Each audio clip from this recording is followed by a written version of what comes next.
Primos e primas, sejam muito bem-vindas ao Primo Startups, um quadro onde a gente pega o nosso dinheiro de verdade e a gente investe em startups ou não. Hoje o dia não tá muito feliz, não, né, cara? Agora vai ter investimento. Será que o jogo vai mudar hoje? Vai agora? Nesse episódio? Esse episódio vai mudar. É? Esse a gente vai investir, será? Sei, depende mais do empreendedor do que da gente, né? Exato. Mas para ajudar a gente nessa decisão, hoje tá com o Gianotto, que é o nosso CTO do Grupo Primo. Seja muito bem-vindo, cara. Prazer imenso estar aqui com todo mundo. Eu tô bem confiante. Tá bem confiante? Tô bem confiante. Assim que eu sentei aqui, eu senti, sei lá, energia. algo diferente. Sério? Quente. Pô, mas o Gianotto, eu já vi que ele deu uma roubadinha. Eu, pelo menos, eu fico sabendo das startups na hora. Sabe que o Gianotto já fez, cara, já puxou a cavalo do negócio, tudo. CTO, né, velho? O técnico, né? O cara já analisou até o software do cara, fonte com fonte, tudo. Enfim. Galera, antes de a gente começar, não deixa de se inscrever no canal, clica no botão de curtir aqui embaixo. Mas eu sei que quando eu peço, vocês não estão mais dando muito ouvido, então eu vou pedir pro Kaique nos ajudar nessa, Kaique. Aí, ó, cara, ele deu um gritaço. Se você não clicar agora no curtir, você tem mais uma chance de fazer isso. E vamos lá.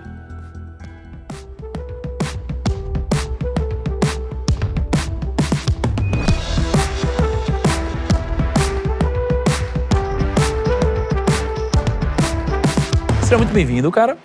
Faça seu pitch em 10 minutos e depois vamos conversar um pouquinho sobre o seu negócio pra gente ver se a gente toma uma decisão, se a gente faz uma coisa junto ou não, cara. Bom demais. Pessoal, prazer falar com vocês aqui. Eu sou o Davi Cabacinha e antes de falar um pouco da nossa startup, da GoGamer, eu quero falar um pouco da história aqui. Em 2019, eu fundei a GoPhone, que é uma startup de proteção inteligente para celulares. E aí, durante esse processo, muitos aprendizados, alguns deslizes e muitas conquistas, e a gente foi caminhando durante esse processo, até que em um determinado momento, eu atendendo um cliente, ele falou assim, putz, mas eu jogo Free Fire aqui, no meu mobile. E aí acendeu aquela luzinha, conversei com um amigo próximo na área de gamer, e eu fiquei 3 dias sem dormir, montei a GoGamer aqui. Para falar um pouco da GoGamer, a GoGamer é a startup que protege o seu setup. Antes da gente poder falar um pouco do produto, eu queria citar aqui algumas coisas, falar um pouco do Skipinho, que é um streamer que monetiza transmitindo as suas partidas em plataformas de conteúdo, ou do Kuro, que é um gamer que joga com frequência e pagou caro no seu setup. Então, esse aqui é o caso do Skipinho, por exemplo. Ele tá jogando lá e transmitindo a sua partida através de uma plataforma de streamer aí. Putz. Cara, isso é muito de fuder. Se isso acontecesse enquanto eu jogava Tibia... Aí ele escutou um barulho e parou a máquina. O que a gente quis mostrar aqui? O Skipinho, ou algum gamer, ou algum streamer jogando, e o equipamento dele teve esse problema, né? E quando ele fala lá de uma 3090, quando ele usou a palavra 3090, é uma placa de vídeo que vocês muito bem conhecem, da NVIDIA, que custa R$25 mil. Ou seja, ele teve que streamar, trabalhar bastante e fazer esse upsell, esse upgrade no setup dele, comprando uma placa de vídeo que realmente aguentasse o tranco, mas ele passou por esse problema. Quando a gente fala de empresas que trabalham esse tipo de problema, a gente tá falando de uma seguradora tradicional. Quais são os problemas das seguradoras tradicionais? Elas são bastante burocráticas na contratação dos produtos, como na resolução dos seus próprios eventos. A falta de tecnologia, nesse caso específico, de uma contratação para proteção desse equipamento, ele é feito de maneira offline, através de e-mail, planilhas com cálculo, etc. Os gamers, geralmente, eles compram os equipamentos dele e vão fazendo upgrades, comprando outros produtos, né? Incorporando, incrementando o setup e vai aumentando o valor de produto, e a seguradora não consegue acompanhar esse aumento de valor. Equipamentos usados. As seguradoras tradicionais, elas não protegem equipamentos seminovos ou usados. E a disponibilidade é o seguinte: quando o gamer tem algum tipo de problema desse, seja game, seja streamer, ele fica muito tempo parado esperando a troca ou o reparo, a solução daquele problema, né? Tanto por um problema técnico, como um problema de questão monetária. Às vezes ele não tem ali R$25 mil para poder resolver aquele problema. E aí, eu tô falando de um mercado de 84 milhões de gamers no Brasil. A gente tá falando ali de 11.6 para desktop, 64.3 para mobile e 8.1 em valores combinados que jogam online. Ou seja, o Brasil é o top 5 do mundo. Esse mercado, ele é um mercado extremamente nichado e ele merece atenção. Para isso, a gente desenvolveu uma plataforma chamada GoGamer. É uma startup que protege seu setup. Nunca fique sem jogar, porque a gente protege o seu setup. A gente tem 4 planos e esses 4 planos, eles protegem o equipamento do streamer, do gamer, seja quem quiser jogar e quem tem atenção com equipamento gamer. De que maneira? A gente protege contra danos de causa elétrica, danos com causa externa, dano por água, dano por líquido. É descomplicado, é seguro, sem burocracia, porque a gente faz isso todo de maneira online na nossa plataforma, 100% digital e 4.800 técnicos atendendo no Brasil inteiro de maneira que a gente consegue atender em média, 72 horas, os nossos clientes. Então, a solução é 100% digital, os planos são personalizados, qualquer equipamento, credenciadas no Brasil inteiro, foi aqui eu citei de 4.800 técnicos do Brasil, e o cashback para upgrade. Essa aqui é uma carinha da nossa plataforma, porque depois que ele contrata esses planos aqui, de maneira muito simples, ele contrata o plano pode ser de 2, de 5, de 10 ou de 20 mil. Isso é um pool que fica separado para ele, de maneira que ele vai acoplando, ele vai hospedando o que ele quer proteger. Imagina, por exemplo, o setup do Kaique, que tem lá desktop, ele tem headset, mouse, tem teclado de alto valor e ele vai acoplando nesse pool que a gente separa para ele o produto para ele ser protegido. E aí ele informa através da nossa plataforma lá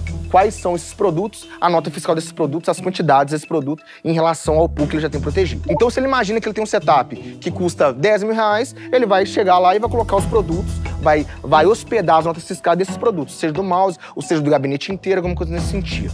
Quando a gente fala de mercado, como eu citei, são 84 milhões de gamers no Brasil, né? A gente tá falando que a média desses equipamentos protegidos em valor financeiro seriam 5 mil reais aí de equipamento, considerando setup de gamers com valor médio, esse é o valor médio.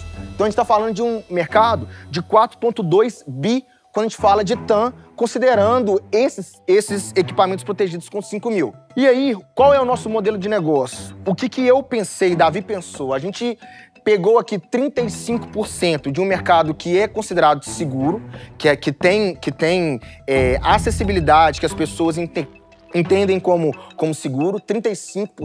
Peguei aquele mercado que a gente tá falando só de desktop inicialmente, não coloquei mobile ainda, mas falando só de desktop. A gente tem um mercado de 4 milhões. E aí, nosso ticket médio seria 780. Naquele produto que a gente tem de contratação de 20, de 10, de 5, de 2, a gente fez uma média de ticket médio e convertendo esse cliente, a gente fez uma estrutura para ter um faturamento de 40 milhões no final do ano de 2025, captando, colocando 60 mil clientes na nossa base.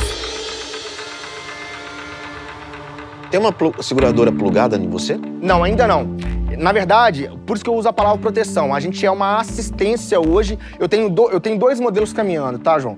A gente é uma plataforma de assistência. Então, a gente faz a assistência, o cara quebra, a gente repara aquele produto. Com esses 4.800 técnicos, a gente repara aquele equipamento com problema. Então, a gente não se caracteriza como seguro porque a gente não tem uma indenização em dinheiro, um modelo de comissão. Mas assim, por exemplo, a pessoa ela paga no plano de R$185 por mês.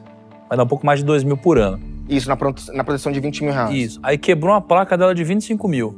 Isso. Aí estão fazendo assistência. Putz, não tem como arrumar. Tem que trocar. Não, então, quando eu falo assistência, é o reparo ou troca. Ou vocês compram outra. Na verdade, esse parceiro que a gente tem, ele já faz. Imagina que é uma assistência de um equipamento de linha fria, por exemplo, que uma geladeira, alguma coisa nesse sentido. Ele vai chegar lá, vai identificar que a placa tá com problema, vai chegar lá, vai trocar. Vocês só não indenizam em dinheiro, mas vocês trocam o produto. Isso, eu só não indenizo em dinheiro porque isso caracteriza o seguro. De pool. Então esse dinheirinho, essa mensalidade vai caindo num colchão lá, que vai guardando para um tem problema, o outro não tem. Isso. Né? Como se através do cálculo atuarial, isso lá, através de métricas que a gente já usou com o mercado de seguro, eu sei quanto que isso quebra em relação a RD, que são riscos diversos, e quanto que isso acontece para poder indenizar dessa maneira, na troca, com o cliente. Seria algo parecido com uma garantia estendida, então? Seria algo parecido com uma garantia estendida. O grande detalhe aqui é o seguinte, a gente quer entregar para o gamer um ecossistema que ele não tem, uma experiência que ele não tem hoje. A contratação desse tipo de serviço pelas seguradoras ou por algum outro tipo de veículo é muito ruim. Então ele não tem experiência legal para contratar. Então, às vezes, quando ele vai contratar e demora aquele tempo de e-mail para lá, planilha para cá, isso demora dias e o gamer não está disposto a isso. Na nossa contratação, a contratação feita é por 1 minuto. Então ele chega lá, só escolhe o plano, passa o cartão e a gente manda para ele depois o nosso track operacional, que é quando ele faz a inserção dos produtos. E você então pluga nas lojas que vendem esse equipamento, então, é? Ainda não. Aí como é que você encontra o cara? Não, eu não entendi essa pergunta. Se eu tô plugado depois... Não, porque ele vai lá e compra o equipamento. Aí você já oferece como se fosse uma garantia estendida, né? Não. Até, deixa eu aproveitar então o que o João falou e fazer a minha pergunta. Assim, hoje, quando alguém compra uma placa... Por exemplo, Kaique, onde que a gente compra nossas placas de vídeo? A gente tem alguns parceiros, mas já comprei placa na Kabum. Kabum. Tá bom, a gente vai lá comprar na Kabum a placa. Você não tá plugado na Kabum pra ela falar assim, quer adicionar uma garantia, alguma coisa? Você não tá. Não, ainda não. Que era um pouco da sua pergunta. Isso. A gente tem estudado essas parcerias, já conversei com algumas empresas, mas ainda não. A gente não tem uma parceria firmada dessa. Aí deixa eu perguntar, aí a Kabum, por exemplo, quando você compra lá, ela oferece já, pô, você quer adicionar um seguro? Porque, por exemplo, quando eu compro um iPhone, ele chega na hora e fala, cara, quer por mais tanto aqui adicionar o plano, sei lá o quê? Sim. Né? Então, a Kabum faz isso? Essas lojas já vendem um seguro junto ou não? Algumas lojas sim, só que é aquele seguro tradicional. É uma coisa que não conversa com o gamer, não tem a língua do gamer. E aqui a gente tá dando a possibilidade do gamer dele de dar pra ele um pouco mais de mobilidade. Porque, afinal de contas, ele vai lá na Kabum e compra um produto que seja um mouse, por exemplo, mas e os outros que ele comprou em outro lugar, por exemplo? Então a gente está dando a possibilidade de ele proteger o setup inteiro, independente do lugar que ele comprar. Tá, mas deixa eu perguntar então, qual que é a diferença fui na Kabum, comprei uma placa de vídeo, e aí a Kabum me pergunta, quer adicionar um seguro aqui? Pum, adiciono. Qual que é a diferença de eu fazer isso lá, ou de eu não fazer lá e fazer o seguro aqui com a Go Gamer? Porque você falou lá não se comunica com o gamer, mas por quê? Qual que é a diferença? Tá, são dois detalhes aí. Quando a gente faz pela Kabum, por um player desse de marketplace, ele é totalmente linkado à seguradora tradicional. Então, tem uma dificuldade de linguagem. Agora, a questão de precificação, por exemplo, a gente tem um atendimento diferente. Por quê? Porque a seguradora, às vezes, pede lá pro cara resolver 30, 45 dias. E deixa o player ou o streamer parado esse tempo todo. Então, o que a gente propõe a gente faz algo mais rápido, porque a gente consegue atender o cliente mais rápido, entre 72 horas, e consegue também encaixar para ele um cashback depois para ele poder fazer o upgrade de setup dele. E esse 4.800 técnicos é um parceiro seu? É um parceiro nosso. Tá, e também você tem um parceiro que tem o estoque do produto? Isso aí. É o mesmo cara? É o mesmo cara. Ele consegue atender em várias regiões do país. Tá, e como é que você vai atingir esses clientes? Atingir os clientes que estão comprando? Os B2C, para comprar a prestação do seu serviço. O gamer. Pra venda? Qual que é o grande detalhe aqui, né? A gente tem feito essa questão do tráfego pago. Esse é o nosso tipo de caminho até chegar no cliente. Não, perfeito. Vamos continuar, porque depois eu quero entrar mais a fundo na aquisição de cliente. Aí eu coloquei aqui uma coisa interessante, que quando eu falei monetizar de verdade, a gente tem já 50 streamers que eles já fazem um trabalho na plataforma de conteúdo falando da Go Gamer. Pensa nisso aqui como se fosse um programa de afiliado. São os gamers que são afiliados nossos, eles têm comissão na venda do produto, entendeu? Entendi. Então eles falam espécie de lá, embaixadores. como se fossem embaixadores. Então a gente distribui uns links para eles de afiliado, que quando tem alguma venda naquele link de afiliado, ele é comissionado Quais na são cabeça. os 3 maiores streamers que são afiliados de vocês? Cara, a gente ainda não... Thiago, a gente não tem um streamer top ainda. Por quê? Porque geralmente esse cara não... Ele não precisa dessa proteção, porque se o equipamento dele queima, por exemplo, ele já tem aquele patrocínio da marca que já troca ali rapidamente. E essa camada, nós estamos falando de tipo 8 ou 9% dos gamers. Então a gente está ainda conversando com alguns outros gamers que já são patrocinados e tal. Essa entrada é um pouco difícil, né? Então até a gente falar do produto, sabe? Mostrar para ele como é que monetiza. Então esses caras que estão aqui, esses nossos streamers, eles têm a média aí de tipo 1.000, 2.000, alguma coisa nesse sentido, inscritos no canal deles, entendeu?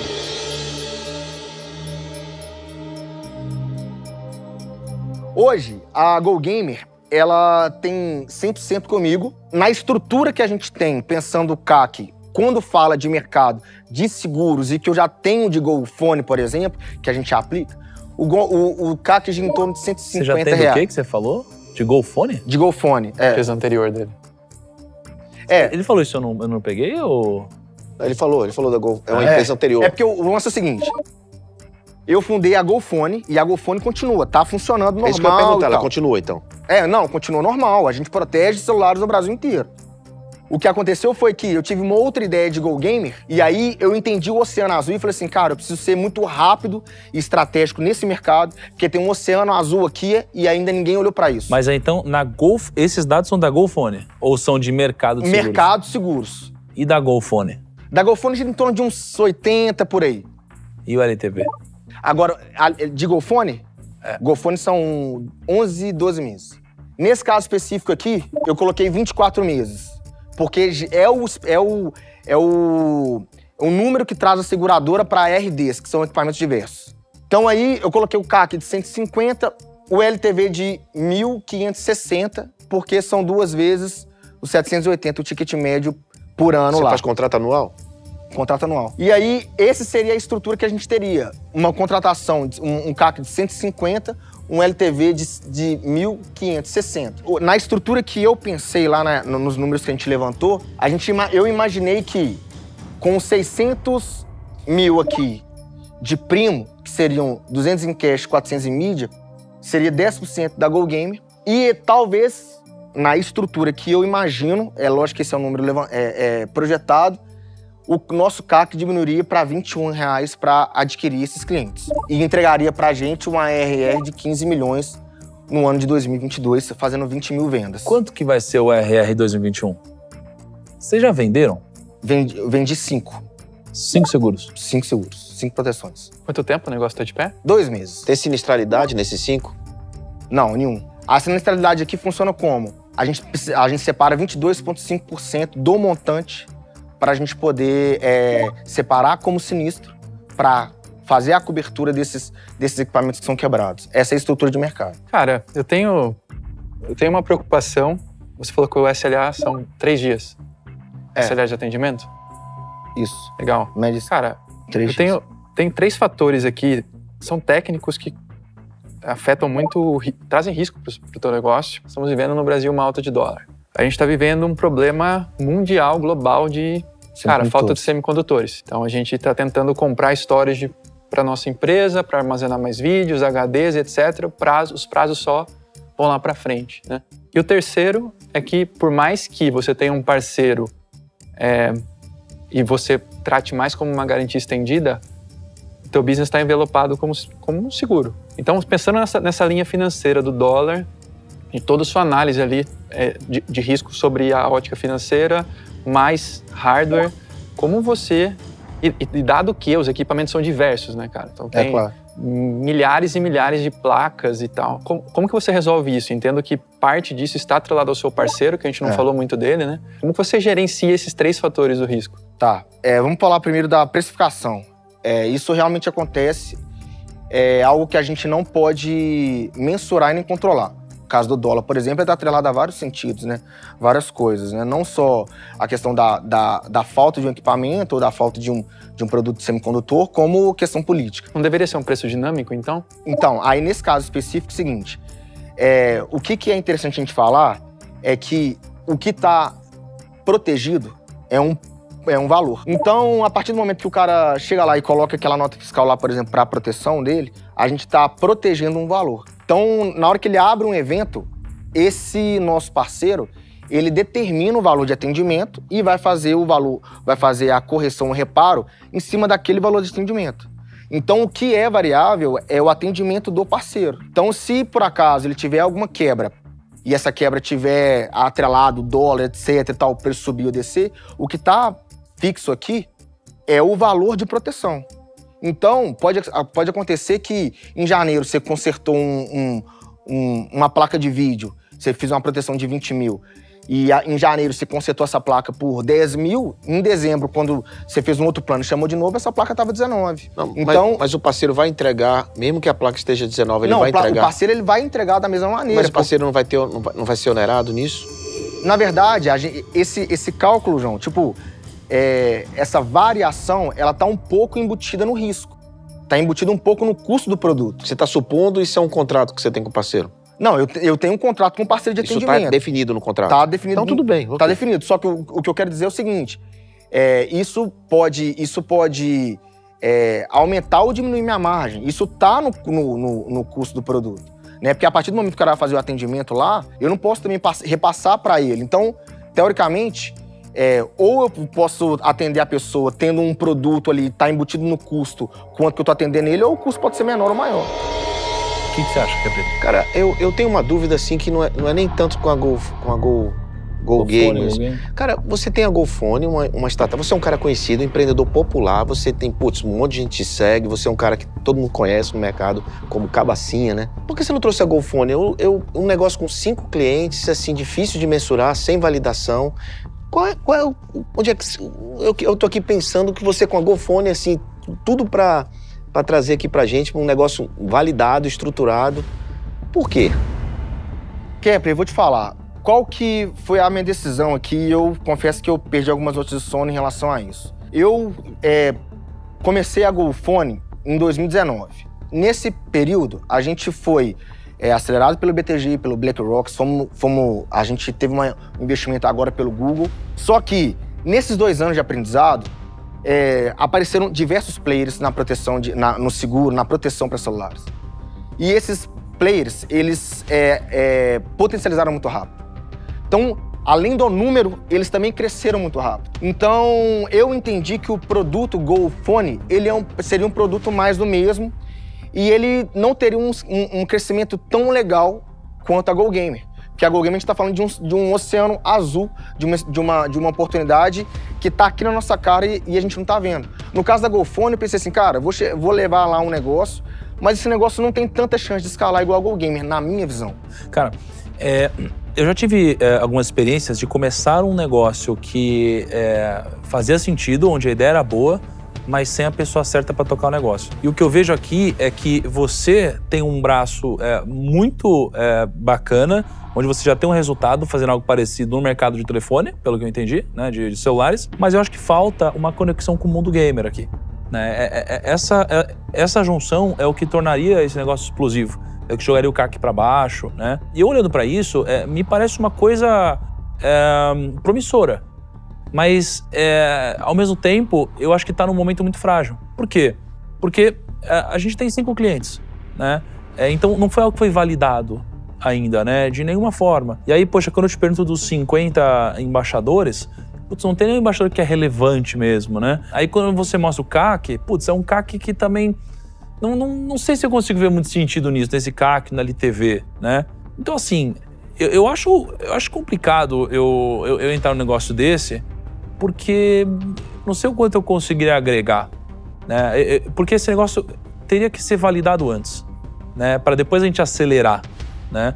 Eu acho que ele tá num momento de concepção agora. E num negócio sem validação, putz, entrar no valuation de 6 milhões também, acho que talvez não faria muito sentido agora. Assim, eu não sabia que você tinha esse outro negócio e, porra, deu pra ver do seu jeito, você é um cara rápido, pra frente, agressivo, empreendedor. Tenho certeza que você é um cara foda. Só que nesse negócio eu não consigo entrar agora por causa do timing dele, da validação e da falta de métricas que foram comprovadas. Cara, muito obrigado, fundo do coração. E é isso, cara. Beleza. Obrigado mesmo. Agradeço demais a oportunidade e eu tenho um propósito muito grande que é ser um dos maiores empreendedores do país. Negros, mas não por fato de ser negro, mas é porque às vezes falta referência do cara falar assim, fala um empreendedor legal, o cara cita vários nomes, cita você, cita o João, mas o cara não cita um negão cabuloso. E eu quero ser esse negão cabuloso. Negão cabuloso. Então assim, bom ele, cara. Não foi dessa vez, e vou te falar, Thiago, tipo, eu fiquei muito em dúvida de qual negócio eu ia trazer aqui, vocês não têm ideia. E eu fiquei na dúvida, tipo, eu levo um negócio que é consolidado, mas que ele ainda não escalou direito da maneira que eu gostaria, ou eu levo um negócio que tem um oceano azul. Então eu fiquei muito na dúvida. Mas assim, de qualquer maneira, muito obrigado pela oportunidade. Então, cara, ó, torço muito para que você seja um negão cabuloso. Obrigado pela confiança. E galera, e aí? O que vocês acham? O que vocês acham que a gente deveria ter feito? Deixa nos comentários aqui. Deixa nos comentários, diz o que vocês acharam, o que vocês teriam feito. Se tiver dinheiro infinito, o que vocês teriam feito? Deixa nos comentários aqui. Um grande abraço e vamos conhecer o negócio do negão cabuloso. Valeu, tchau!